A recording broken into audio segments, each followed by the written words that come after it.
just a mere political mileage that probably the present government is seeking, or is it worth having? I couldn't say what the government's political intentions are, but I welcome the inquiry. I think, although it comes 21 years later, I think Trinidad needs to clear the air on what went on there. Now, witnesses from the Jamaat and Muslimin have appeared. So have most of the hostages. Mr. Robinson, the Prime Minister at the time, has appeared. The former Attorney General, and so on. Jennifer Johnson, who was also one of the hostages in the Red House. And I don't know that the Commission of Inquiry is going to result in any kind of judicial action. Now, it should be made clear that the amnesty which the Muslimin wrested from the government under the gun was declared valid by the lower courts in Trinidad.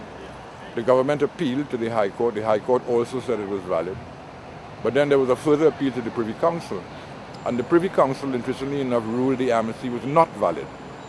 They said it was not valid because the insurgents continued to make demands even after they'd agreed to an amnesty. But the Privy Council ruled, this was in 1994, that since 4 years had passed, it would not be in keeping with due process to have the 114 insurgents rearrested and charged and so on. So I don't know that the Commission of Inquiry is going to result in charges against anybody, but I do believe that it is a very necessary thing because that event absolutely terrified Trinidad. Elaborate a little bit about that. I'm not sure that Trinidad has recovered. As I say, there's a lot of confusion about the coup. There are a lot of questions, unanswered questions about the coup. For example, why wasn't Mr. Pandey and Mr. Manning in the house on that particular Friday? Mr. Pandey's initially frivolous remark when he was called about it was, "Wake me up when it's over." Mr. Manning, when he was asked about it, said, that is a row between the Jamaat al-Muslimin and the NAR. He subsequently issued a statement condemning the coup. So there are all kinds of unanswered questions. I don't know if these gentlemen are going to appear before the Commission of Inquiry. And I am not sure that the trauma that Trinidad went through at that time has been completely resolved. I am hoping that this Commission of Inquiry would help to clear the air, to give people a better idea of what went on, and hopefully contain some recommendations that might stave off any such repeat in the future. Trinidad being part of the international economy, if there is a worldwide recession, we'll be affected by it. Trinidad is very fortunate of all the Caribbean islands because we have oil and gas. Whether those oil and gas prices will remain in the buoyant stage, one doesn't know. I see that Libya is off the oil market at the moment. Syria also seems to be, the Western world has stopped buying from Syria. So this might have an immediate effect on oil prices. But Mr. Winston Dukaran, the finance minister, is about to present his budget for the new year. We'll have to wait and see what details come out of it. But Trinidad has to be very careful. The government has to be extremely careful in the expenditure. We cannot be in the kind of wild profligate spending that has been our habit in the past. Also, unemployment in Trinidad is not in a healthy state. And there's a lot of joblessness. And the government has to take steps to try and improve on that. Now, one of the interesting things that has happened in Trinidad at the moment, there's a state of emergency on. It's been extended for 3 months, which means it will probably go until the end of September, October, or probably October, November, I'm not sure which. This state of emergency was aimed at cracking down on crime because the extent of criminality in Trinidad was really getting out of hand. I mean, they murdered about 11 people in one weekend. People were being shot down right, left, and center. A lot of the opposition, of course, took an objection to the state of emergency, but the government introduced it. And one of the side products of that state of emergency is the government has hired Dr. Sevin Ryan to do a study on why are so many young black males in Trinidad and Tobago involved in crime. And I think that's a very important study. A lot of issues should come out in the open on that. And based on Dr. Ryan's report, I'm hoping the government will take the action to deal with it. I haven't seen any such plan developed by the present government. The present government, as a matter of fact, is making a lot of what I would call amateur errors at the moment.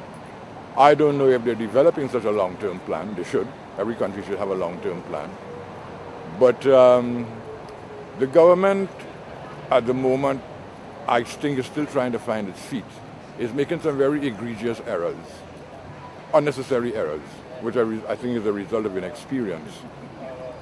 The country on a whole, there's a bit of disgruntlement settling in already because, the government promised change and people aren't seeing the kind of change that they wanted. So we remain in a sort of political in-betweenity at the moment.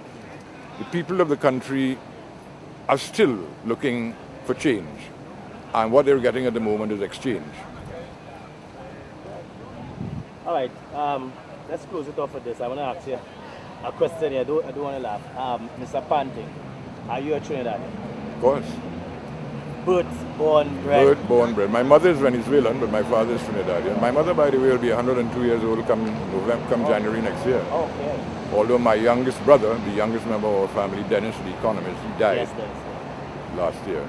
All right. I'm a born and bred Trinidadian, and I love Trinidad. People are several just say, you're a bright guy. Why don't you migrate? You'll do very well. I love Trinidad. So you have no regrets being a Trinidadian? None whatsoever. Would you change? Would you give up your birthright to live in a country like the US or the UK? No. I've been asked that question several times. No. In spite of the negative experiences that I have had in Trinidad, I've done 1970, I've done 1990. I keep saying I'm not doing the third one, whenever it comes around. As a matter of fact, when I saw the riots in London on TV, I said, wait a minute, no, I coming up there or what? No, I am a born and bred and loyal and faithful Trinidadian. I love my country, I love my people. In spite of their quirks and foibles, every country has it. But no, I am Trinidadian to the bone. Any final remarks? Any message that you would like to send? I would like to address the young people of Trinidad and Tobago in particular. I think the young people in Trinidad and Tobago need to get out of the gimme syndrome, the government owes me a living syndrome. I mean, I worked hard all my life. Nobody ever gave me anything. Everything that I have in life, I've worked for. And I think young Trinidadians need to develop that work ethic some more. Even the ones who are unskilled and probably even semi-literate, try and get yourself some education. Read. Find people who can teach you.